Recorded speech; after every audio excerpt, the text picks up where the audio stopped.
Hello everyone, welcome to our channel Nanak education point. Myself Heena Takkar. आज हम guest paper लेकर आए हैं Indian foreign trade and investment का। जो भी स्टूडेंट एमकॉम एमबीए या फिर कोई मास्टर डिग्री या फिर बैचलर डिग्री कर रहे हैं, उनका ये सब्जेक्ट आता है Indian foreign trade and investment. तो ये वीडियो आपके लिए है। इसमें मोस्ट इंपॉर्टेंट क्वेश्चन मैं लेकर आई हूँ। ये वन शॉट भी रहेगा पूरी किताब का। इसके अंदर पूरी किताब से क्वेश्चन बने हुए हैं, लेकिन मैं आपको सिर्फ और सिर्फ लिमिटेड क्वेश्चन ही कराऊंगी जो कि आपके एग्जाम में इंपॉर्टेंट रहेंगे, वही मैं कराऊंगी। इसके जो आंसर्स हैं वो बहुत ही एक वेल मैनर्ड में लिखे गए हैं। जैसे आप देख सकते हो, ये इसका प्रॉपर आंसर लिखा है। अगर जिनको भी आंसर ये बड़े लगते हैं, वैसे आंसर तो बहुत ही ज़्यादा इजी लैंग्वेज में है, बट जिनको बड़े लगते हैं वो फिर ये कंक्लूजन पढ़ के जा सकते हैं, और अगर कंक्लूजन भी जो समझ में ना आए तो इन शॉर्ट में भी पढ़ के जा सकते हैं। तो हर तरीके का समाधान इसी के वीडियो के अंदर आप लोगों को दिया गया है। ठीक है, तो लिमिटेड क्वेश्चन रहेगा, पेपर यहीं से बनेगा। एंड जो क्वेश्चन मैं कराऊंगी बस वही वही आपको करने हैं। वैसे तो ये पूरी बुक के क्वेश्चंस लेकर आई हूँ। कुछ क्वेश्चन इसके अंदर रिपीटेड भी होंगे, क्योंकि एग्जामिनर किस किस तरीके से क्वेश्चन पुट अप कर सकता है वो क्वेश्चन भी मैंने डाले हैं। लेकिन टॉपिक आपको मैं वही कराऊंगी जो रिपीटेड नहीं होंगे, और जो इंपॉर्टेंट भी होंगे वही वही क्वेश्चन करके जाने हैं। इसको स्टार्ट करने से पहले एक छोटी सी इन्फॉर्मेशन शेयर करना चाहती हूँ। जो भी एमकॉम वाले स्टूडेंट हैं, हम लोगों ने एमकॉम और एमबीए की एक ही प्लेलिस्ट बनाई है अभी, जिसके अंदर मैंने एमबीए के 3 सब्जेक्ट कंप्लीट करा दिए हैं और एमकॉम के भी 2-3 सब्जेक्ट कंप्लीट करा दिए हैं। आप सब्जेक्ट के नेम से या फिर कोड डाल के भी चेकआउट कर सकते हो। अगर कोड डाल के ना मिले तो आप सब्जेक्ट के नेम से भी उसको चेकआउट कर सकते हो। जैसे कि मैंने वैसे तो 6 तारीख को भी जो एग्ज़ाम था और भी जो भी सब्जेक्ट के पेपर थे वो मैं टाइमली कवर करा दिए हैं। और अब 13 जून को जो एग्ज़ाम होने जा रहा है ज़ीरो IBO 06 का, वो मैं कंप्लीट करा चुकी हूँ। उसका मैंने वन शॉट अपलोड कर दिया है। 15 जून 2026 को आपका जो एग्ज़ाम होने जा रहा है वो होने जा रहा है MCO 01, जो कि ऑर्गेनाइजेशन थ्योरी एंड बिहेवियर का है, वो भी मैं कंप्लीट करा चुकी हूँ। तो आपको अगर कोड से ना मिले तो आप प्लेलिस्ट में जाके चेकआउट कर लेना, सब्जेक्ट के नाम से मिल जाएगा, वो भी मैं कंप्लीट करा चुकी हूँ। फिर 17 जून को आपका एग्ज़ाम है MCO 21, जो कि मैनेजरियल इकोनॉमिक्स के ऊपर है।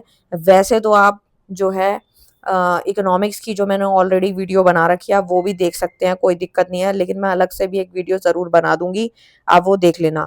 अब जो 20 तारीख को पेपर है MCO 015, ठीक है, यानी कि 015 का जो कोड है वो है Indian foreign trade and investment के ऊपर, जिसका पेपर आपका 20 जून को होने जा रहा है इग्नू वाले बच्चों का। 20 तारीख के लिए तैयारी हम लोग स्टार्ट करते हैं। और उसके बाद के सब्जेक्ट भी डिस्कस करूंगी, उसमें से काफ़ी मैं डन करा चुकी हूँ, जैसे मार्केटिंग मैनेजमेंट भी करा चुकी हूँ और भी कई सारे करा चुकी हूँ। आप चेकआउट कर लेना, जो रह गए हैं वो अब मैं एक एक करके कंप्लीट करूंगी। स्टार्ट करते हैं सबसे पहले क्वेश्चन के साथ कि हमारा क्वेश्चन क्या कहता है। तो हमारी किताब का जो नाम है वो क्या है, Indian foreign trade and investment है। कि इंडिया का जो फॉरेन ट्रेड होता है, इंटरनेशनल ट्रेड जो होता है, एक्सपोर्ट इम्पोर्ट हम लोग करते हैं, और अगर कोई इन्वेस्टमेंट करते हैं तो किस प्रकार से रहेगी। किताब के नाम की डेफिनेशन तो आपको पता होनी चाहिए, उसके मीनिंग वगैरह भी पता होने चाहिए। पहला क्वेश्चन है, examine the existing legal framework for foreign trade in India, और इसके मैरिट डीमेरिट फैक्टर ये सब पूछे गए हैं। ठीक है, तो सबसे पहली चीज़ मैं आपको बता दूं कि अगर जो है आपको लगे कि भाई मैरिट डीमेरिट ये सब ज़्यादा हो रहा है, तो मीनिंग समझ लो और फीचर समझ लो, उससे मैरिट डीमेरिट अपने आप बन जाते हैं। सबसे पहला पॉइंट आता है meaning of legal framework for foreign trade in India. तो सबसे पहले legal framework for foreign trade की अगर बात करें तो इसका मतलब है it set the laws, policies, rules and regulation the govern import export activity in India. कि इंडिया में जो भी एक्टिविटीज़ हैं, जो भी कानून सेट करे गए हैं, पॉलिसीज रेगुलेशन इसलिए बनाई गई हैं ताकि इम्पोर्ट एक्सपोर्ट की एक्टिविटी को गवर्न किया जा सके। और साथ ही साथ ये प्रोवाइड करता है इंटरनेशनल ट्रेड ऑपरेशन को एक ढांचा देने का काम करता है। ये legal framework for foreign trade India एक तरीके से स्ट्रक्चर देने का काम करता है। डॉक्यूमेंटेशन हो गया, रिस्ट्रिक्शंस हो गया, ये सारी चीज़ें legal framework for foreign trade बनाया गया है। ये इंश्योर करता है फॉरेन ट्रेड जो है वो कंडक्ट किया जाएगा ऑर्डरली मैनर में, ट्रांसपेरेंट होगा, किसी से कुछ भी छुपा हुआ नहीं होगा, रेगुलेटेड मैनर में रहेगा। The main law governing foreign trade in India, foreign trade नाम से ही समझ में आ रहा है, जिसको डेवलपमेंट एंड रेगुलेशन एक्ट 1992 भी बोला जाता है। मेजर लीगल इंस्ट्रूमेंट जो है इंडिया के अंदर वो कौन कौन से हैं, तो सबसे पहला foreign trade development regulation act 1992 है, कस्टम एक्ट 1962 है, फॉरेन एक्सचेंज मैनेजमेंट फेमा जिसे बोलते हैं वो 1999 में आया, फॉरेन ट्रेड पॉलिसी एफटीपी हो गया, और आपका ये डीजीएफटी हो गया, गुड्स एंड सर्विस टैक्स के लॉज हैं जो कि हमारे इंपोर्ट एक्सपोर्ट को इफेक्ट करते हैं, ठीक है, जीएसटी जो हो गया, ये सारे पॉइंट्स आप लिख सकते हैं। अगर हम legal framework for foreign trade के फायदे के बारे में बात करें, मैरिट्स के बारे में बात करें, तो इसमें आता है रेगुलेशन एंड कंट्रोल रहता है, यानी कि प्रॉपर रेगुलेशन रहता है इम्पोर्ट एक्सपोर्ट को लेके। इम्पोर्ट का मतलब होता है कोई भी सामान जो है हमारी कंट्री में मंगवाया जा रहा है, इन मतलब आ रहा है, एक्सपोर्ट मतलब इंडिया से बाहर सामान जा रहा है। लेट सपोज मैंने एग्जांपल दिया है, एक्सपोर्ट का मतलब होता है कि कोई कंट्री जो है माल बेच रही है, एक्सपोर्ट कर रही है, लेकिन अगर अपनी कंट्री में मंगवा रही है तो वो इम्पोर्ट होगा। डोमेस्टिक इंडस्ट्री भी इससे प्रोटेक्ट रहती है। Legal framework for foreign trade के फायदा ही यही है कि डोमेस्टिक इंडस्ट्री जो है प्रोटेक्टेड रहती है, यानी safeguard local industry from unfair foreign competition. Next आता है प्रोटेक्शन ऑफ डोमेस्टिक इंडस्ट्री।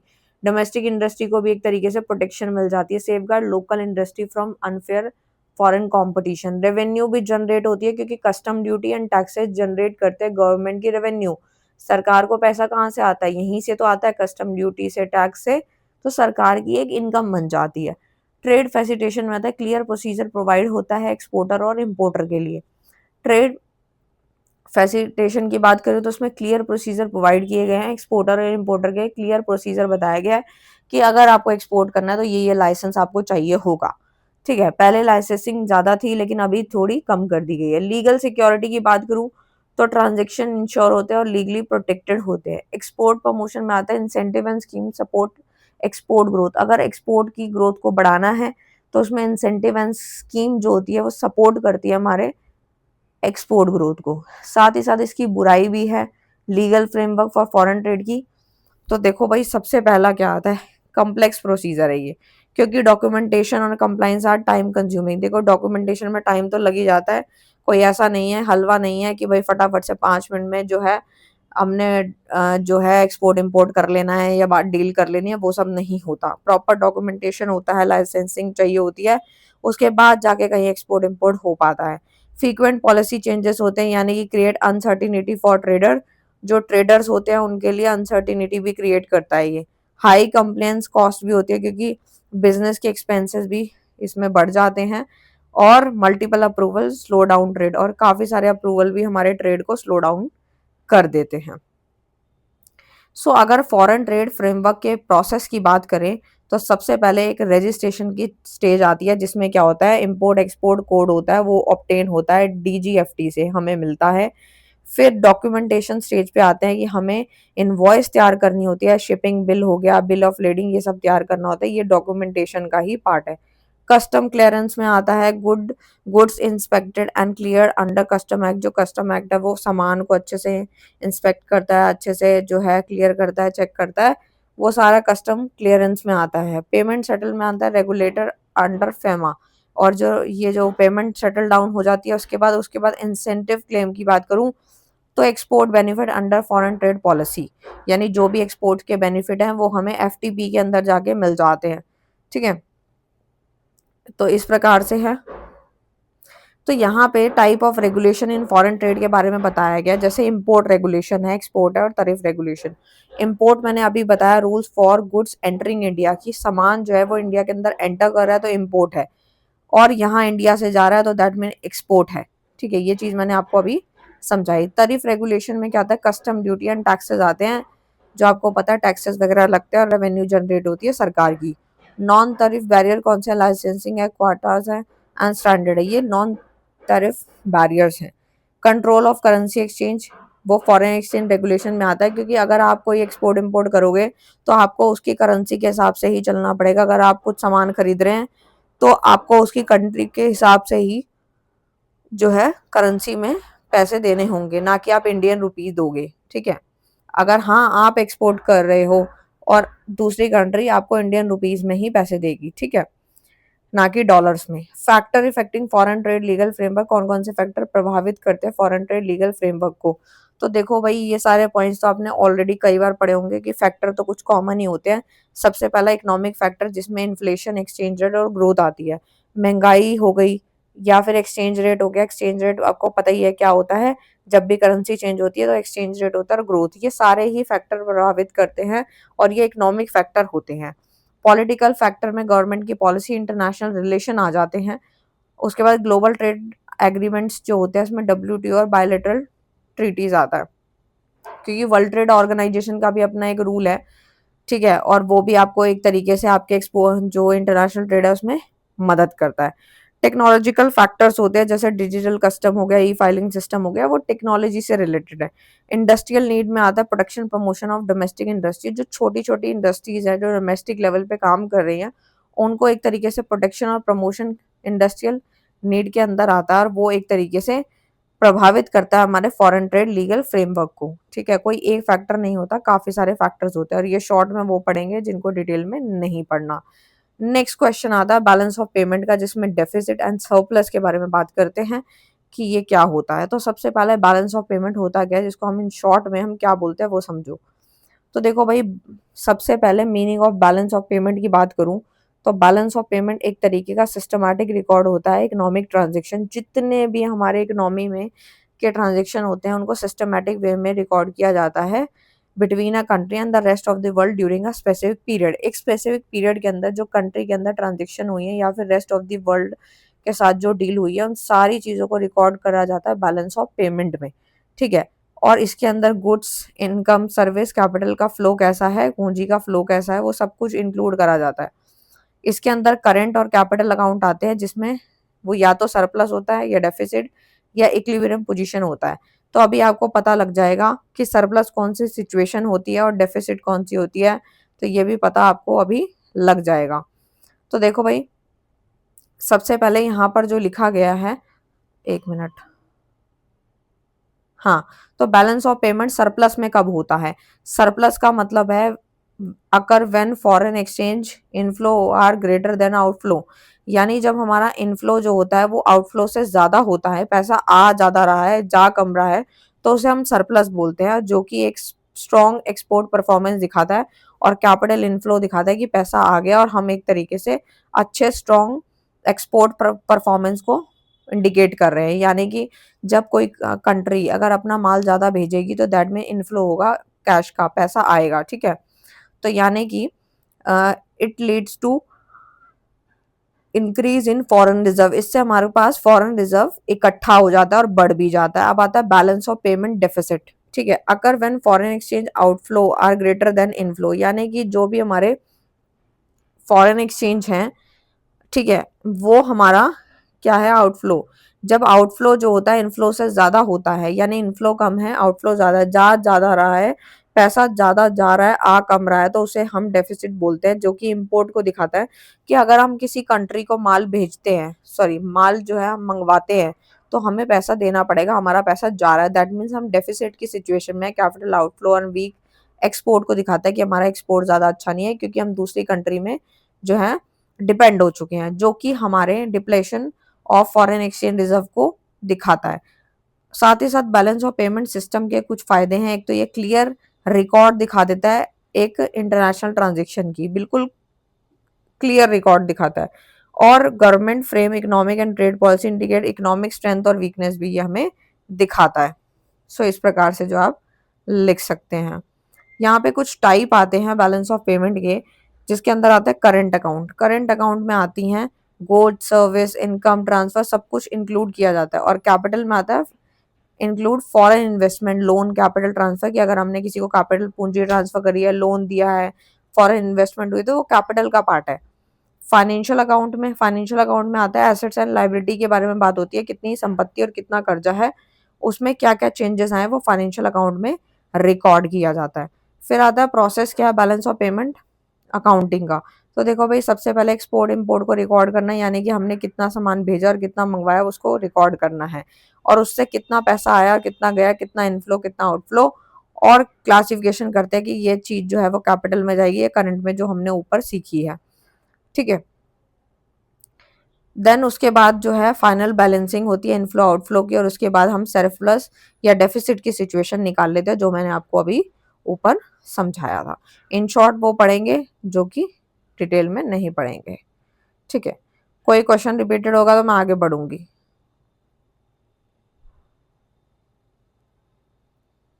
सो ये जो थर्ड क्वेश्चन है वो भी लगभग उसी की तरह है, बैलेंस ऑफ पेमेंट डेफिसिट के बारे में, जो कि मैं ऑलरेडी पढ़ा चुकी, थर्ड क्वेश्चन छोड़ दीजिएगा। बट ये क्वेश्चन इस तरीके से भी पूछा जा सकता है कि how to convert balance of payment deficit meaning merits, ये सब मैंने ऊपर आपको पढ़ाया। नेक्स्ट क्वेश्चन आता है discuss recent trend in composition of foreign trade of India. यानी कंपोजिशन ऑफ फॉरेन ट्रेड की अगर बात करूँ, refers to the structure and nature of goods and service that are country export import. यानी कि ये एक तरीके से ढांचा दिखाता है, नेचर बताता है गुड्स या सर्विस का किस टाइप से वो है, जो कि कंट्री जब एक्सपोर्ट या इम्पोर्ट कर रही होती है। तो जैसे कि टाइप ऑफ प्रोडक्ट दिखाता है, जैसे कि पेट्रोलियम है, मशीनरी है, टेक्सटाइल है, कोई सर्विस है इन्वॉल्व इन ट्रेड। ट्रेड में कौन सी चीज, कौन से टाइप ऑफ प्रोडक्ट जो है वो इन्वॉल्व हो रहे हैं, उसको दिखाने का काम करता है composition of foreign trade. It also reflect changes in economic development and industrial growth. एक तरीके से इकोनॉमिक डेवलपमेंट के चेंजेस दिखाता है और इंडस्ट्रियल ग्रोथ को दिखाता है। अब यहाँ पे इंडिया की बात करूँ तो कंपोजिशन जो है वो शिफ्ट हो गया from primary goods to manufacture goods and service. कहाँ प्राइमरी गुड्स होते थे जो कि बिल्कुल एग्रीकल्चर बेस्ड होते थे, अब वो मैन्युफैक्चर गुड्स में जो है शिफ्ट हो चुके हैं। उसी को हम कंपोजिशन ऑफ फॉरेन ट्रेड भी कहते हैं। सो रीसेंट ट्रेंड की बात करूं तो सबसे पहला ही पॉइंट यही है कि प्राइमरी टू मैन्युफैक्चर गुड्स, यानी कि earlier export were dominated by agriculture and raw material. आगे ना वही एग्रीकल्चर वाली बात कि इन्होंने क्या बोला कि पहले के समय की बात करें तो export were dominated by agriculture and raw material. Now manufacture goods like engineering goods, chemical, textile dominate export. कि पहले हम जो है कच्चा माल ये सब चीजें एक्सपोर्ट किया करते थे, लेकिन आज के टाइम की बात करें तो इंजीनियरिंग गुड्स, केमिकल, टेक्सटाइल, इन सब चीजों को हम एक्सपोर्ट कर पा रहे हैं क्योंकि हम शिफ्ट हो गए हैं प्राइमरी से मैन्युफैक्चर गुड्स में। नेक्स्ट सेकंड पॉइंट आता है rise of service sector export. यानी कि जैसे आईटी कोई सर्विस है, सॉफ्टवेयर है, फाइनेंशियल सर्विस है या कोई बीपीओ है, वो रैपिडली ग्रो कर पा रहा है। क्यों? क्योंकि India is now a major global exporter of service. क्योंकि इंडिया जो है, भारत जो देश है, वो एक बहुत बड़ा ग्लोबल एक्सपोर्टर है एक सर्विसेज का, तभी इतनी जल्दी जल्दी सर्विसेज दे पा रहा है। पेट्रोलियम इंपोर्ट इंक्रीज हो गया, यानी कि India import a large share of crude oil and petroleum product. India import करता था क्या? Large share of crude oil, कच्चा तेल हो गया, पेट्रोलियम प्रोडक्ट हो गया। It remain the biggest component of import bill. ठीक है, तो ये क्या था, वो हम इम्पोर्ट कर रहे थे, हम ले रहे थे क्योंकि हम दूसरी कंट्री पे डिपेंड थे। इंजीनियरिंग एंड टेक्नोलॉजी एक्सपोर्ट में ग्रोथ होना, जैसे engineering goods, machinery, electronic item increase कर दिया है एक्सपोर्ट भारत देश के लिए। और अब ये मत सोचना कि जो भी आंसर लिखोगे वो किसी और कंट्री के हिसाब से लिखना है। जब वैल्यू बेस्ड पूछा जाए तब आपको लिखना है, नहीं तो भारत देश के अकॉर्डिंग एक्सपोर्ट इम्पोर्ट आपको समझना है। तो ये चीज याद रखना। Reflect industrial development and skill growth होती है इससे। डाइवर्सिफिकेशन ऑफ एक्सपोर्ट मार्केट, जैसे कि India now export to USA. India ने अपना माल यूएसए को बेचा, दुबई को बेचा, चाइना, ईयू, एशियन कंट्रीज। जिससे क्या होता है, ट्रेडिशनल मार्केट्स की डिपेंडेंस जो होती है वो कम हो जाती है पहले के मुताबिक।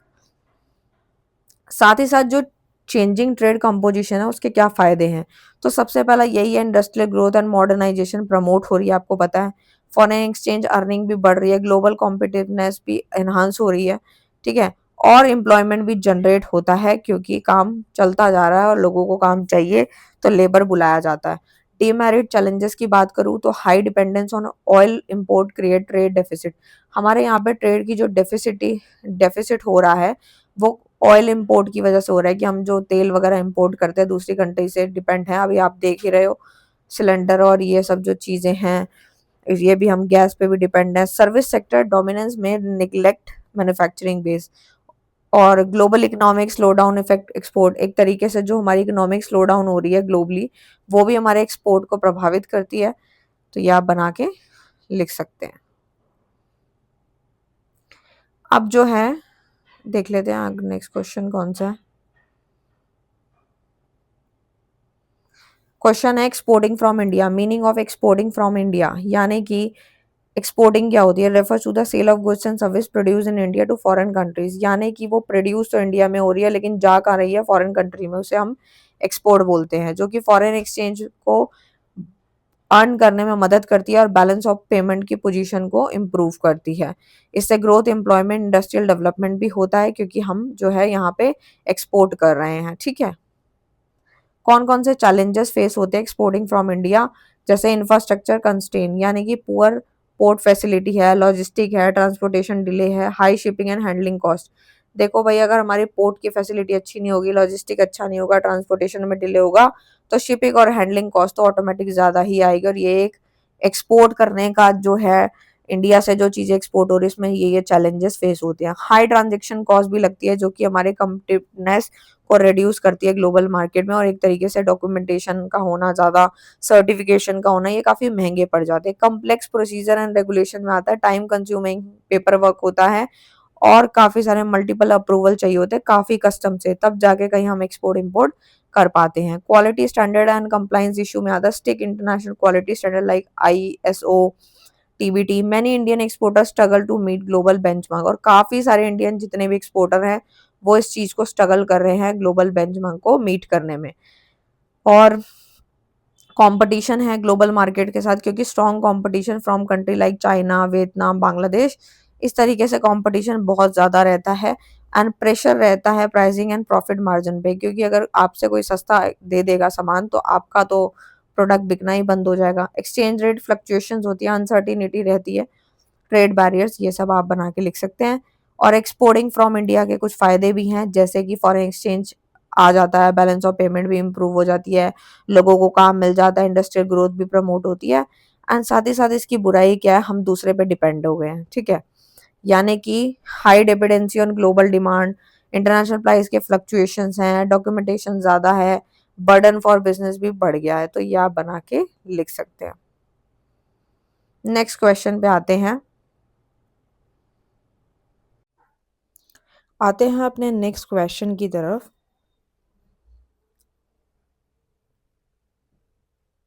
जो कि है important export promotion measure adopted recently in India, explain them briefly. यानी कि यहाँ पर एक्सपोर्ट के बारे में बात करी गई है कि जो एक्सपोर्ट है, एक्सपोर्ट प्रमोशन मेजर क्या होता है, एक तरीके से रेफर टू द पॉलिसीज होती हैं, इंसेंटिव स्कीम, इंस्टीट्यूशनल सपोर्ट होता है जो कि सरकार द्वारा प्रोवाइड किया जाता है to increase export from India. यानी कि ये जो हमारा जो सरकार है वो प्रोवाइड कर देती है, प्रोवाइडेड बाय द गवर्नमेंट, ये सारी पॉलिसीज इंसेंटिव स्कीम देती है एंड इंस्टीट्यूशनल सपोर्ट मिलता है सरकार के द्वारा। एंड ताकि जो है एक्सपोर्ट बढ़ाया जा सके इंडिया की तरफ से, तो उसे हम एक्सपोर्ट प्रमोशन मेजर कहते हैं। नाम से ही समझ में आ रहा है, एक्सपोर्ट प्रमोशन मेजर यानी एक्सपोर्ट का हम प्रमोट कर रहे हैं। These measure aim to make Indian product more competitive in global market, की पूरी ग्लोबल मार्केट में सिर्फ इंडियन प्रोडक्ट ही ज़्यादा से ज़्यादा होने चाहिए, यही हमारा मकसद है। They help in increasing foreign exchange earning, और अगर एक्सपोर्ट ज़्यादा होगा तो फॉरेन एक्सचेंज भी बढ़ जाएगा, और जिससे कि बैलेंस ऑफ पेमेंट भी इम्प्रूव हो जाएगी पहले के मुताबिक। इंडिया की अगर हम बात करें तो mainly implemented through foreign trade policy FTP and DGTFT, इसके द्वारा जो है ये इम्प्लीमेंट जो होता है, ठीक है। And recent export promotion measure in India की बात करूँ FTP की, तो वो क्या है, फॉरेन ट्रेड पॉलिसी को हमने FTP का नाम दिया, जो कि एक तरीके से प्रोवाइड करता है फ्रेमवर्क फॉर प्रमोटिंग एक्सपोर्ट, एक तरीके से एक्सपोर्ट को प्रमोट करने में मदद करता है FTP। इसमें इंसेंटिव, सिंप्लीफिकेशन और प्रोसीजर, प्रोसीजर को सिंपल वे में बताया जा रहा है और डिजिटल ट्रेड फैसिलिटेशन भी इसके अंदर होता है। सेकेंड स्कीम जो आती है वो आती है रेमिशन of duties and taxes on export product, जिसे हम ROD-TEP कहते हैं इन शॉर्ट, जिसमें taxes, refund taxes and duty non refunded under this other scheme. यानी कि कॉस्ट कम्पिटिवनेस ऑफ इंडियन एक्सपोर्ट भी इससे इम्प्रूव होता है, पहले के मुताबिक बेहतर बनता है। और जो टैक्सेस हैं यानी कि refund taxes and duty not refunded, यहाँ पे जितने भी टैक्सेस होते हैं रिफंड वाले या ड्यूटीज होती है वो रिफंड नहीं करी जाती किसी भी अदर स्कीम के मुताबिक। एंड थर्ड आते हैं rebate of state and central taxes की बात करें तो mainly textile and apparel export पे ये फोकस करता है, जैसे कपड़े का एक्सपोर्ट, कपड़े से रिलेटेड और टेक्सटाइल से रिलेटेड, वो सारी कैटेगरी इसी के अंदर आती है। इससे टैक्स बर्डन कम होता है और एक्सपोर्ट कॉम्पिटिटिवनेस भी बूस्ट होती है। Production link incentive PLI scheme की बात करूँ तो इसमें क्या होता है, incentive based on production and export performance, कि जो भी प्रोडक्शन किया जा रहा है हमारे यहाँ इकोनॉमी में और जो एक्सपोर्ट की परफॉर्मेंस है उनको इंसेंटिव मिले ताकि वो और एक्सपोर्ट कर पाए या और प्रोडक्शन कर पाए। लार्ज स्केल मैन्युफैक्चरिंग को इनकरेज करता है, जैसे इलेक्ट्रॉनिक है, फार्मा है, इलेक्ट्रॉनिक है, ऑटोमोबाइल्स है। तो यानी इलेक्ट्रॉनिक में आपको पता है क्या-क्या आता है, फार्मा में आपकी दवाइयाँ वगैरह से रिलेटेड आता है कि भाई जो लार्ज स्केल पे काम नहीं कर पा रहे, एक्सपोर्ट की परफॉर्मेंस को पहले के बेहतरीन बनाएँगे। क्योंकि एंड गोल क्या है इकोनॉमी का कि जितना ज़्यादा एक्सपोर्ट होगा, तो एक्सपोर्ट ज़्यादा होने की वजह से बीओपी की जो बैलेंस की बीओपी जो होगा वो पहले के मुताबिक सुधरेगा और कहीं न कहीं जो है हमारी इकोनॉमी में फॉरेन एक्सचेंज बढ़ जाएगा। एक्सपोर्ट क्रेडिट गारंटी कॉर्पोरेशन जिसको हम ईसीजीसी कहते हैं, जो कि एक तरीके से एक्सपोर्ट क्रेडिट इंश्योरेंस प्रोवाइड करता है। ये सारे जो भी इंश्योरेंस हैं या जो भी कॉर्पोरेशन बनाए गए हैं, वो हमारे एक्सपोर्ट को बढ़ाने के लिए ही हैं कि उनको थोड़ा एनहांस करने के लिए हैं, ताकि अगर कोई चीज़ समझ में नहीं आ रही तो हम आगे बढ़ सकें। और अगर यहाँ पे मान लो जैसे यहाँ पे इसमें बताया ईसीजीसी में बताया गया कि एक्सपोर्ट क्रेडिट इंश्योरेंस को प्रोवाइड करता है, एक्सपोर्टर को प्रोटेक्ट करता है against payment risk from foreign buyer. अगर हमें फॉरेन बायर से कोई पैसा लेना है, उसमें कोई रिस्क लगता है, तो ये हमें ईसीजीसी जो है वो एक तरीके से प्रोटेक्ट करने का काम करता है। ठीक है? इस तरीके से आप लिख सकते हैं। साथ ही साथ इसके कुछ फ़ायदे भी हैं। देखो, सबसे पहला तो वही है, एक्सपोर्ट बढ़ता है, फॉरेन एक्सचेंज बढ़ेगा, उससे इंडस्ट्रियल ग्रोथ भी होगी और एमएसएमई और स्मॉल एक्सपोर्टर को भी सपोर्ट मिलता है। ग्लोबल ट्रेड पार्टिसिपेशन भी इससे एनहांस होता है, साथ ही साथ लेकिन इसकी बुराई भी है। फाइनेंशियल बर्डन ऑन गवर्नमेंट बढ़ जाता है, क्योंकि देखो भाई सीधी-सी बात है, फिस्कल बर्डन जो होता है गवर्नमेंट का वो हाई हो जाता है और मिसयूज़ ऑफ इंसेंटिव रिस्क। देखो भई, ऐसा नहीं है कि हमने जो है सिर्फ़ अपने प्रोडक्शन के लिए या ग्रोथ के लिए या फिर एक्सपोर्ट के लिए यहाँ पे इंसेंटिव हमें मिला और हमने उसी के लिए यूज़ करा। कई बार हम उसका मिसयूज़ भी कर लेते हैं और मान लो हम अपनी सब्सिडीज़ पे डिपेंड हो जाते हैं, अनइक्वल बेनिफिट अक्रॉस सेक्टर। तो इस प्रकार से अनइक्वल बेनिफिट्स भी देखने को मिलता है और काफ़ी बर्डन बढ़ जाता है। ये सारे पॉइंट्स हैं, तो आप लिख सकते हैं बना के। इंडियन एग्रीकल्चर सेक्टर के बारे में बात करते हैं अब। अगर एग्रीकल्चर से रिलेटेड कोई भी क्वेश्चन आएगा तो समझ लेना आपका यही क्वेश्चन जो है वो बनता है। ठीक है? एक क्वेश्चन और नीचे है, जैसे यहाँ दिया गया है कि भई एग्रीकल्चर एक्सपोर्ट प्रमोशन मेजर्स क्या है? ठीक है? तो 1 मिनट देख लेते हैं, अगर सेम होगा, रिपीटेड होगा तो मैं छोड़ दूँगी, ठीक है? बट एग्रीकल्चर से रिलेटेड कोई भी क्वेश्चन आएगा तो आप ये अटेम्प्ट कर सकते हैं, ठीक है? तो सबसे पहले एग्रीकल्चर सेक्टर जो होता है एक तरीके से सारी activity related to cultivation of crops, ठीक है? एनिमल हस्बेंड्री है, फिशरी हो गया and rural activity in India, जो गाँव के अंदर जितनी भी खेती-बाड़ी हो रही है, जानवरों को पालन-पोषण हो रहा है, मछलियाँ पकड़ना, ये सारी चीज़ें एग्रीकल्चर सेक्टर में आती है। और इंडिया तो आपको पता ही है, जब हमारा भारत देश नहीं भी आज़ाद हुआ था, उससे पहले भी एग्रीकल्चर पे 80 टू 85% लोग काम कर रहे थे। ठीक है, आजकल जो है वो कम हो चुका है कि अपनी ज़मीनें लोग जो है वो ठेके पे दे देते हैं और खुद के बच्चे और खुद को शहरों में शिफ्ट कर देते हैं और गाँव में जो है खेती-बाड़ी पे दे देते हैं। एक तरीके से ये लार्जेस्ट कंट्रीब्यूटर है to employment and rural livelihood कि गाँव का जो जो जीवन चलाने की जो एक कला है ना, वो एग्रीकल्चर ही है। लार्जेस्ट कंट्रीब्यूटर आप इसको बोल सकते हो एग्रीकल्चर सेक्टर को, और ये बहुत इंपॉर्टेंट रोल प्ले करता है जीडीपी में और एक्सपोर्ट अर्निंग में भी। साथ ही साथ इसकी कुछ स्ट्रेंथ्स बताई गई इंडियन एग्रीकल्चर सेक्टर की। सबसे पहला तो यहाँ ये बताया गया कि लार्ज वर्कफोर्स पार्टिसिपेशन होता है इसके अंदर। मेजर पोर्शन जो होता है इंडिया की पॉपुलेशन वो किस पे डिपेंड है, अपने एग्रीकल्चर पे और अपने जीने के लिए। एग्रो क्लाइमेट कंडीशन डाइवर्स है, यानी कि multiple climate suitable for growing a wide variety of crop. आपको पता है चावल उगाने के लिए पानी ज़्यादा चाहिए होता है। गन्ना हो गया या फिर गेहूँ हो गई, ये सारी चीज़ें जो है मल्टीपल क्रॉप्स के लिए, वैरायटी ऑफ क्रॉप्स के लिए जो है अलग-अलग क्लाइमेट की ज़रूरत है। किसी को पानी ज़्यादा चाहिए, किसी को कम चाहिए, इस तरीके से मौसम के ऊपर भी बात होती है। ठीक है? तो इतना आसान नहीं है कि हम जो आज खा रहे हैं, जो भी चीज़ हम खाते हैं, तो उसको उगाने के पीछे के एफर्ट्स तो हमने आज तक देखे ही नहीं होंगे। काफ़ियों ने देखे होंगे बट काफ़ियों ने नहीं भी देखे। नेचुरल रिसोर्स अबंडेंट है, यानी कि इंडिया प्रोड्यूस कर रही है, फूड ग्रेन हो गया, कैश क्रॉप हो गया, फल फ्रूट हो गए, सब्जियाँ हो गई, मसाले हो गए, ये सब चीज़ें भारत देश में उग रही हैं, ठीक है? पहले तो हम सिर्फ़ अपने लिए क्रॉप उगाते थे, लेकिन फिर हम जो है, जो फूड क्रॉप से कैश क्रॉप में भी शिफ्ट हो गए थे। ये सारी चीज़ें तो मैं मान के चलती हूँ कि आपको पता ही होंगी। इरिगेशन की फैसिलिटी भी ग्रो हुई है, कहाँ पहले हाथ से हम लोग फसलों में पानी देते थे, लेकिन आजकल जो मशीनरी आ गई है, ट्यूबवेल्स हैं, ड्रिप इरिगेशन सिस्टम है, उसकी वजह से जो है हमारा काम थोड़ा-सा आसान हो गया। स्ट्रॉन्ग एक्सपोर्ट पोटेंशियल, जैसे कि एग्रीकल्चर प्रोडक्ट में चावल है या चाय पत्ती है, मसाले हैं, सी फूड है, मेजर एक्सपोर्ट होता है यहाँ से, इंडिया से, भारत से जो है दूसरी कंट्रीज़ में जाता है।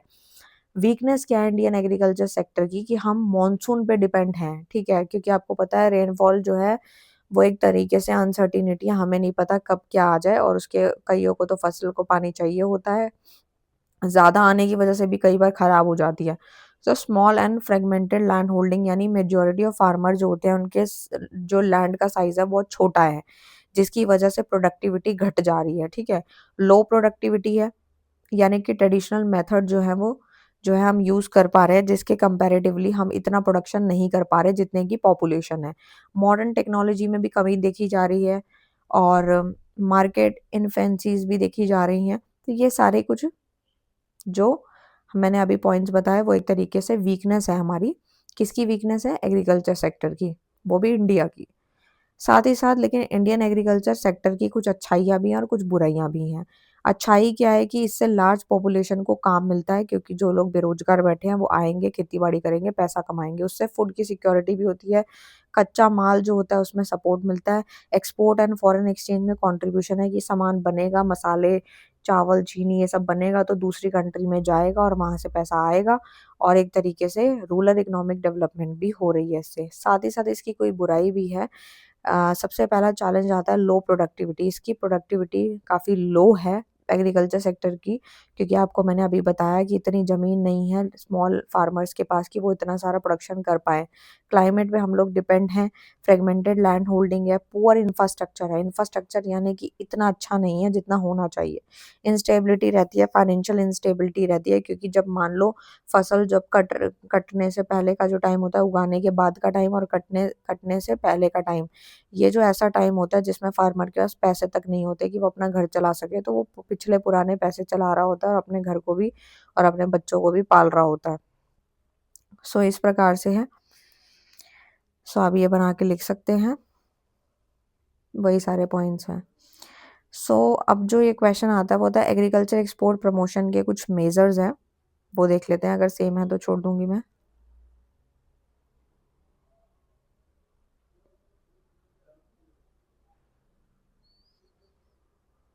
नेक्स्ट क्वेश्चन आता है डब्ल्यूटीओ के ऊपर है ये, और इम्पोर्ट एक्सपोर्ट ऑफ सर्विस के ऊपर है ये, ठीक है।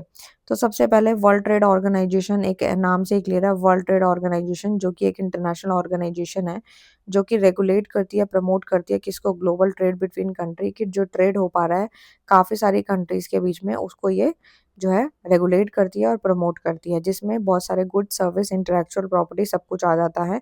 साथ ही साथ अगर इसके रूल की बात करूँ तो इसमें आता है लिबरलाइजेशन ऑफ सर्विस ट्रेड, यानी कि डब्ल्यूटीओ जो है वो रिस्ट्रिक्शन को हटाता है, एक बैरियर को हटाता है कि भाई ट्रेड कर सकते हैं बिना किसी रुकावट के, ठीक है।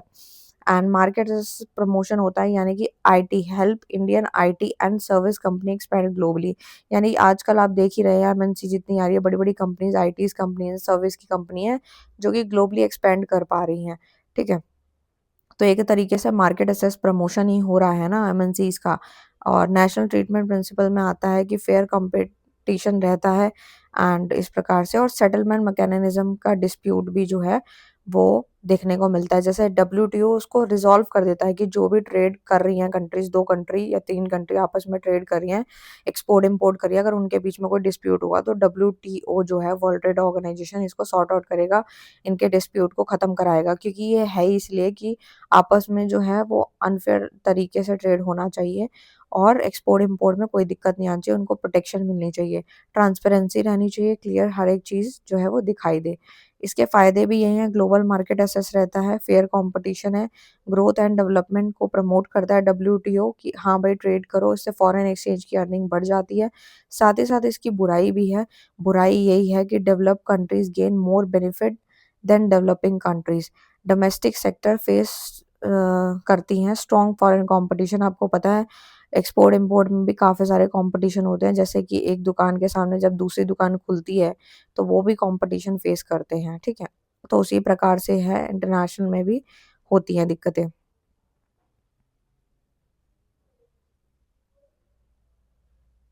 अब ये वाला जो क्वेश्चन है वैसे तो ये बहुत ही आसान सा है, आप बना के लिख सकते हो, उसमें कुछ ज़्यादा खास नहीं है।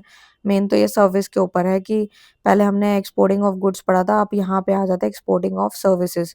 तो सर्विसेज में आपको पता ही है वो इंटेंजिबल नेचर की होती है, जिसको आप देख नहीं सकते, छू नहीं सकते, सिर्फ फील कर सकते हो। जैसे आईटी की सर्विस है, एजुकेशन है, पढ़ाई है, banking, tourism, consultancy, health care, ये सारी चीज़ें सर्विसेज में आती है। और एक तरीके से ये अर्न करी जाती है foreign exchange without movement of physical goods. इसमें कोई गुड्स नहीं जाता है, इसमें बस फॉरेन एक्सचेंज का कमाया जाता है अपनी सर्विस देके, ठीक है। एक तरीके से यहाँ पे कौन कौन से वे हैं एक्सपोर्टिंग सर्विस, सबसे पहला आता है क्रॉस बॉर्डर सप्लाई। इसमें सर्विस डिलीवर होती है डिजिटली, जैसे कि आईटी की कोई सर्विस है, ऑनलाइन कंसल्टेंट हो गया, सॉफ्टवेयर डेवलपमेंट हो गया, ये ऑनलाइन बैठे बिठाए अगर हम किसी को आईटी की सर्विस दे रहे हैं, ऑनलाइन किसी को कुछ कंसल्ट कर रहे हैं, कुछ समझा रहे हैं, तो वो आता है क्रॉस बॉर्डर में। कंजम्पशन अब्रॉड में आता है जैसे टूरिज्म, मेडिकल ट्रीटमेंट, एजुकेशन, जैसे फॉरेन क्लाइंट ट्रैवल कर रहा है इंडिया में कोई सर्विस लेने के लिए, घूमने फिरने के लिए, तो वो कंजम्पशन अब्रॉड होगा। कमर्शियल प्रेजेंस में आता है Indian IT firm opening office in US और यूरोप की। इंडिया की जो आईटी जो फर्म होती है उन्होंने ऑफिस खोले हैं कहाँ पे, यूएसए और यूरोप में, तो ये भी एक कमर्शियल प्रेजेंस में आता है। इसका आप एग्जांपल लिख सकते हैं। नेक्स्ट आता है मूवमेंट ऑफ प्रोफेशनल्स का मूवमेंट होना। प्रोफेशनल्स कौन होते हैं? डॉक्टर, सीए, चार्टर्ड अकाउंटेंट, ये सब। जब ये इंडिविजुअल ट्रैवल करता है अब्रॉड में कोई भी सर्विस देने के लिए, तो उसे मूवमेंट ऑफ प्रोफेशनल कहते हैं, क्योंकि अगर वो वहां जा रहा है तो अपनी सर्विस कोई दे के आएगा। आउटसोर्सिंग एंड ऑफशोरिंग में क्या होता है कि फॉरेन कंपनी आउटसोर्स करती है सर्विस टू इंडियन फर्म, ठीक है। जैसे बीपीओ, केपीओ, कॉल सेंटर चल रहे हैं कि कंपनी अपना काम खुद ना करके किसी और से करवा रही है, किसी थर्ड पर्सन से करा रही है, जो इम्पोर्टेंट नहीं है उस ओनर के लिए या उस मैनेजमेंट के लिए, ठीक है। इम्पोर्टेंट है पर उतना भी नहीं है, तो वो आगे किसी थर्ड पर्सन से करा रही है, तो उसे हम आउटसोर्सिंग कहते हैं, ठीक है। डिजिटल एंड ई सर्विसेज की बात करूँ तो डिजिटल मार्केटिंग है, क्लाउड सर्विसेज है, यानी कि सर्विस डिलीवर हो रही है ऑनलाइन प्लेटफॉर्म के द्वारा, फ्रीलांसिंग हो गई, ये सारे पॉइंट्स आप लिख सकते हैं। नेक्स्ट क्वेश्चन पे आ जाते हैं जो कि है हमारा trade with USA. Trade with USA से हम क्या समझते हैं, इसको हम एक बारी देखते हैं, इसका कंक्लूजन भी देखते हैं। यहाँ पे बताया गया India USA trade has strong growth potential exceptionally in IT. Pharma की कोई कंपनी है, मैन्युफैक्चरिंग की कंपनी है, तो इंडिया और यूएसए का जो ट्रेड है वो काफी स्ट्रॉन्ग ग्रोथ को दिखाता है। चैलेंजेस लाइक ट्रेड बैरियर, और कौन कौन से चैलेंजेस आ सकते हैं इन दोनों के बीच में, आपको पता ही है। ट्रेड बैरियर्स हो सकते हैं, जब हम कोई ट्रेड कर रहे होंगे, एक्सपोर्ट इम्पोर्ट कर रहे होंगे, तो कोई ना कोई रुकावट आ सकती है। वीजा में कोई रिस्ट्रिक्शन हो सकती है, या फिर कोई कंपटीशन से रिलेटेड कोई बात हो सकती है, वो सारी कंडीशन इसके अंदर देखी जाती है। And strengthening trade competition can significantly benefit for both economies, ठीक है। तो यानी कि हम क्या समझ पा रहे हैं इस क्वेश्चन से, जो हमें बोला गया है कि भाई ट्रेड विद यूएसए जो है वो एक तरीके से यही है, it refers to exchange of goods and service between India and the US. India और यूएस के बीच में कोई सामान अगर एक्सचेंजमेंट हो रहा है तो उसे ट्रेड विद यूएसए कहेंगे। नाम से ही क्लियर है, इसमें क्या ही आपको समझाना, बस वही है कि ट्रेड है, एक्सपोर्ट इम्पोर्ट हो रहा है, जिसमें कोई भी सर्विस हो सकती है। एक्सपोर्ट आप कोई भी कर सकते हो, आईटी का कोई सर्विस है, कोई दवाई, कोई टेक्सटाइल, इस प्रकार से। यूएस जो है one of the Indian largest trading partner है उसका, ठीक है। Strong growth in IT services, यानी कि ट्रेड के प्रोस्पेक्ट बताए गए हैं, ठीक है। और Indian export affordable generic medicine to the USA. India जो है वो एक्सपोर्ट कर रहा है दवाइयाँ, यूएसए को दे रहा है, एक सही रेट पे दे रहा है। मेक इन प्रोडक्ट आपने सुना ही होगा कि अपने भारत देश के प्रोडक्ट बनाओ और उन्हीं का प्रचार करो, ठीक है। बाहर के जो गुड्स हैं वो चाइना वाइना से इतना मत मंगाओ, और अब एक्सपोर्ट ज़्यादा करो, इम्पोर्ट कम करो, ठीक है। यही गोल रहता है भारत देश का, ताकि एक्सपोर्ट होगा तो फॉरेन एक्सचेंज बढ़ जाएंगे, बीओबी भी बैलेंस हो जाएगा, इस प्रकार से। एक मिनट, ये था ट्रेड विद यूएसए था क्वेश्चन। अब है एक्सपोर्ट ट्रेंड विद यूएसए, वो भी यही चीज है, बस मीनिंग समझ लो, बाकी आप बना के लिख सकते हो। तो export trend with USA refers to the changing pattern, growth and composition of Indian export to the US over time. It shows which goods and services are increasing or decreasing in demand in US market, कि US market में show करता है कि कौन से सामान या कौन सी सर्विस जो है वो बढ़ रही है, कम हो रही है, डिमांड में है, या कौन सी नहीं है, ठीक है। तो वही है, सेम पॉइंट्स हैं, वही इंजीनियरिंग गुड्स हैं आपके, या दवाइयों वाले सामान को आप एक्सपोर्ट कर रहे हो। India export a large share of generic medicine, वही सारे पॉइंट्स हैं, सेम सेम आप लिख सकते हो।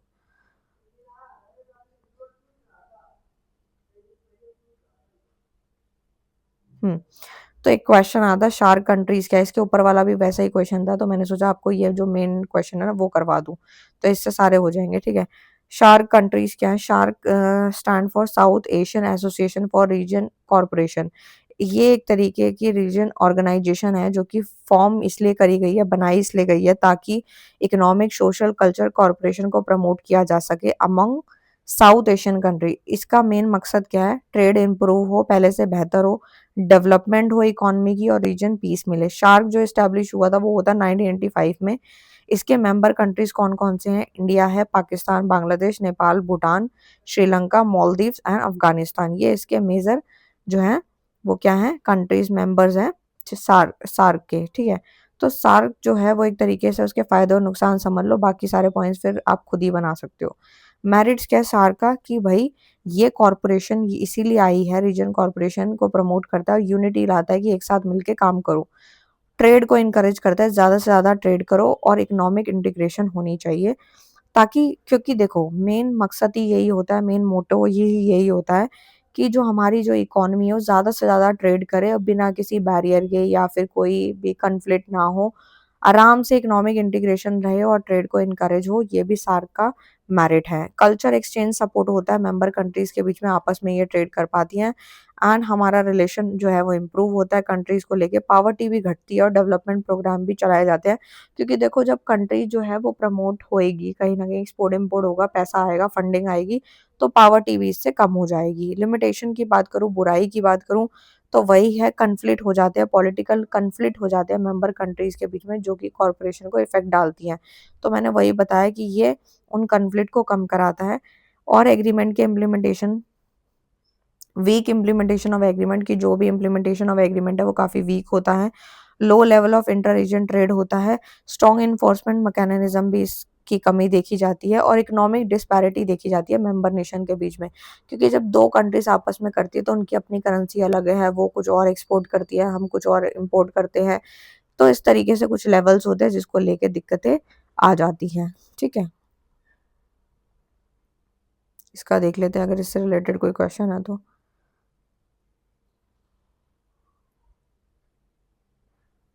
न्यू फॉरेन इन्वेस्टमेंट पॉलिसी क्या होती है?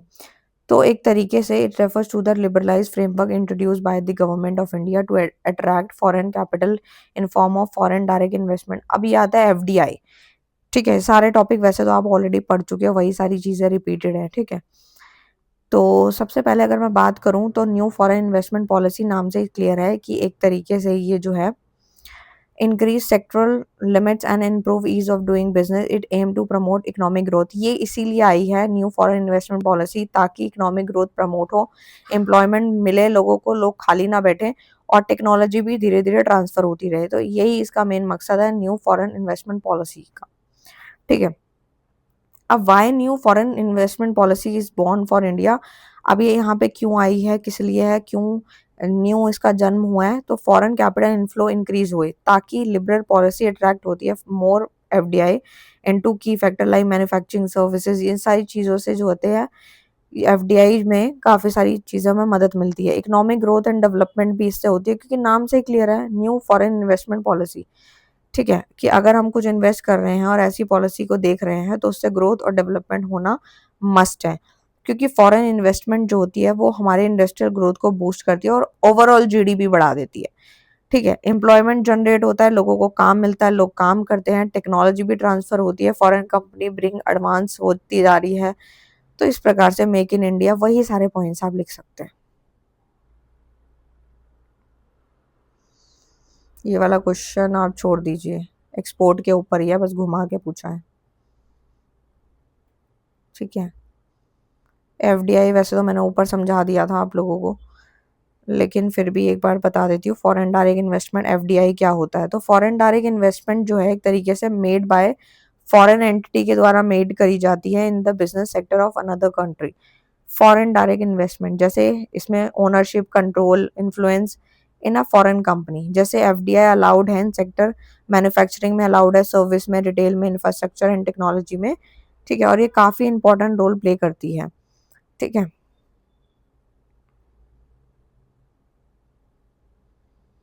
So long term foreign investment with control है, फायदे क्या है इससे? ग्रोथ होती है, टेक्नोलॉजी, एक्सपोर्ट बढ़ता है, इंफ्रास्ट्रक्चर, ये सारी चीजें हैं। साथ ही साथ इसकी बुराई भी है, फॉरेन, जैसे risk of dominance by foreign company in key sector, profit जो है हम लोगों का वो repatriation leads to outflow of foreign exchange हो गया, अर्बन बायसनेस देखनी जाती है, स्मॉल डोमेस्टिक इंडस्ट्री फेस करती है स्ट्रॉन्ग कंपटीशन, क्योंकि छोटी छोटी इंडस्ट्रीज होती हैं वो बहुत ही ज़्यादा तगड़े लेवल का कंपटीशन देखती हैं, ये भी एक इम्पैक्ट पड़ता है एफडीआई का। क्योंकि फॉरेन डायरेक्ट इन्वेस्टमेंट क्या है, एक तरीके से जो है वो बिल्ड, जैसे कि इसका एग्जांपल मैं देती हूँ, रिटेल इंफ्रास्ट्रक्चर हो गया, ठीक है, एंड बाहर से कोई जो है वो कंपनी आ रही है और वो हमारे यहाँ पे डायरेक्ट इन्वेस्ट कर रही है एफडीआई के रूप में, तो वो इसका एग्जांपल हो सकता है। ये भी छोड़ दो, सेम ही क्वेश्चन है, ये भी फॉरेन उसके ऊपर है, फॉरेन ट्रेड पे, ये मैं करा चुकी हूँ। डब्ल्यूटीओ भी काट दो, करा दिया।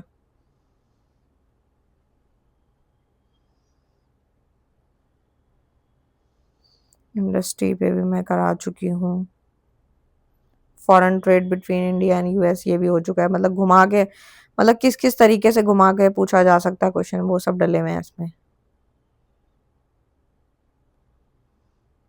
ठीक है, रिपीटेड ही है। फॉरेन कैपिटल भी आपको पता ही है, एक्सपोर्ट इंपोर्ट करोगे तो।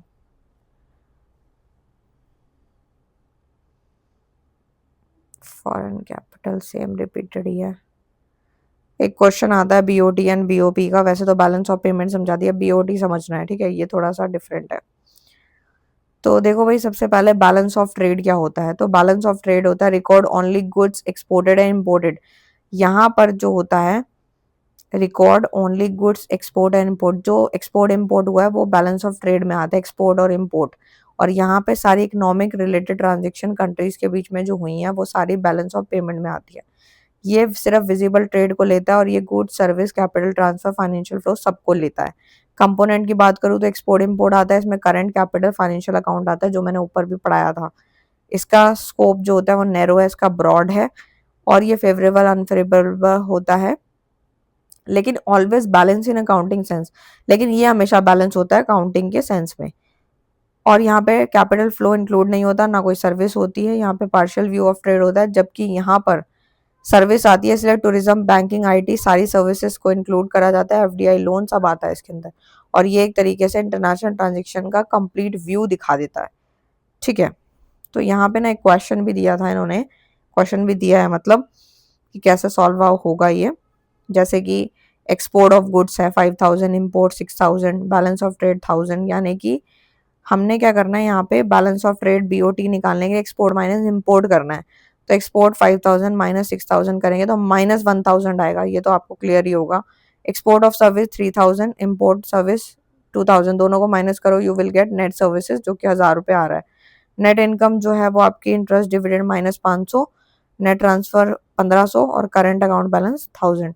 तो ये बीओटी का आपको पता ही, एक्सपोर्ट माइनस इम्पोर्ट करना होता है, चाहे वो गुड्स का अलग निकाला है, सर्विस का अलग निकाला है।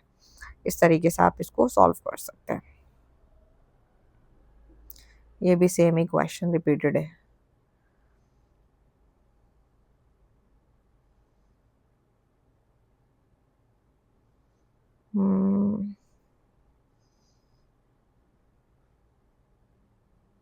ये सेम है, टेक्सटाइल इंडस्ट्री, यूएसए के ऊपर क्वेश्चन करा चुकी हूँ, वैसे ही पॉइंट्स हैं इसके भी।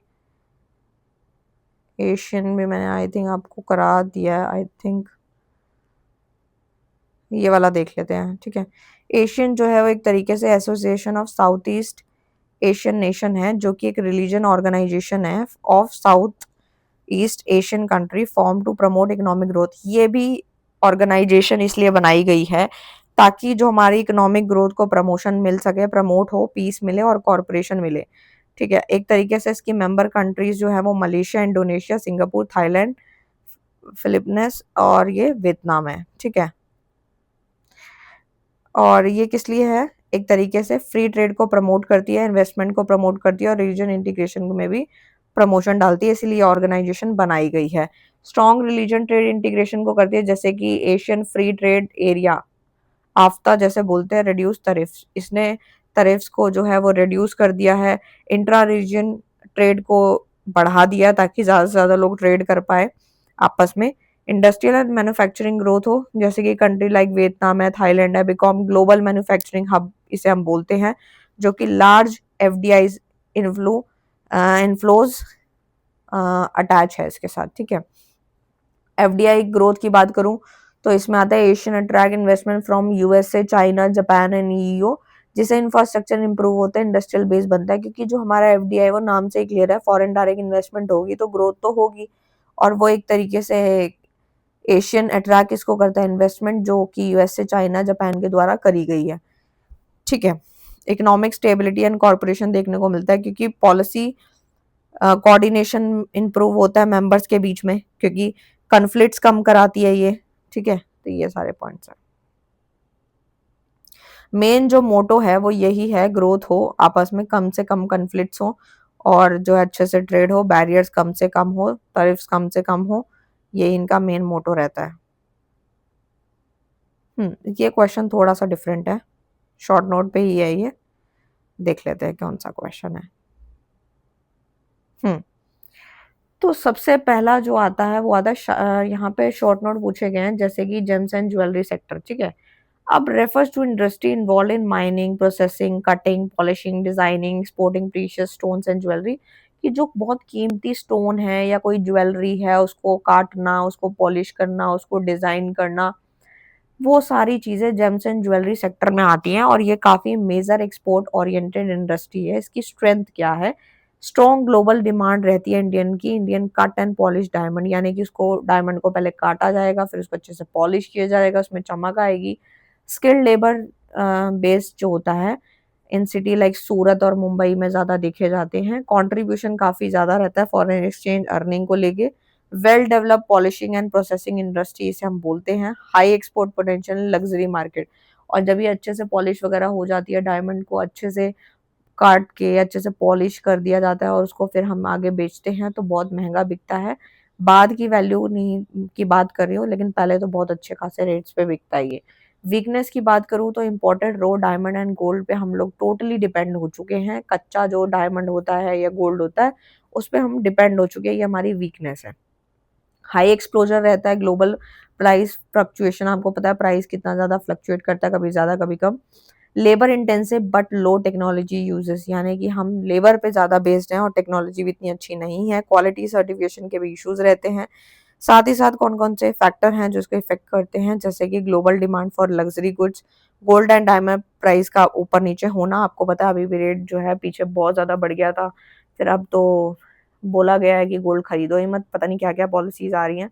गवर्नमेंट एक्सपोर्ट पॉलिसी हो गया, एक्सचेंज रेट का मूवमेंट होना, स्किल्ड लेबर की अवेलेबिलिटी भी इसको प्रभावित करती है।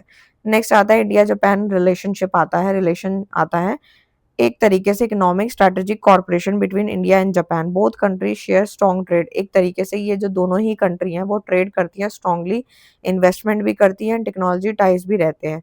अगर मैं इनकी बात करूँ तो जापान जो है वो मेजर इन्वेस्टर है इंडिया का, जैसे मेट्रोज हो गई, बुलेट ट्रेन हो गई, इंडस्ट्रियल कॉरिडोर्स हो गए, तो जापान क्या है, मेजर इन्वेस्टर है, वो हमारी कंट्री के अंदर इन्वेस्ट कर रहा है, जैसे मेट्रो, बुलेट ट्रेन, ये सब। कॉर्पोरेशन इन टेक्नोलॉजी, ऑटोमोबाइल, इलेक्ट्रॉनिक हो गया, और strong culture and education exchange यहाँ पे होते रहते हैं, क्योंकि एक चीज एक्सपोर्ट इम्पोर्ट हो रही है, सर्विसेज एक्सचेंज हो रही है, या फिर वो इन्वेस्टमेंट कर रहे हैं हमारी कंट्रीज में, जिससे कि काफी बढ़ावा मिल रहा है और हम उस टेक्नोलॉजी को यूज भी कर पा रहे हैं और हम एडिक्ट भी हो चुके हैं।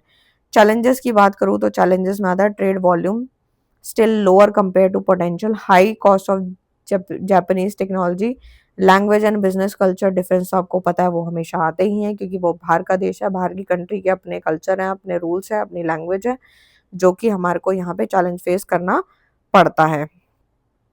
सो आई होप आपको ये समझ आया हो।